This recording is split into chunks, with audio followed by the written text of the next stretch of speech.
খোদার কাছে মোনাজাতে বলি বারে বার, কেন সে প্রাণ বন্ধু হইল না আমার।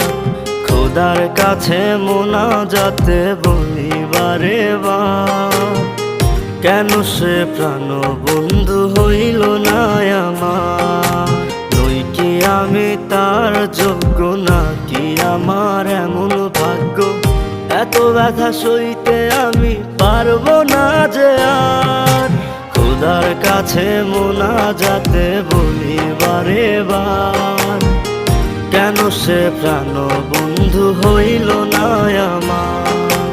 খোদার কাছে মোনাজাতে বলি বারে বার, কেন সে প্রাণ বন্ধু হইল না আমার।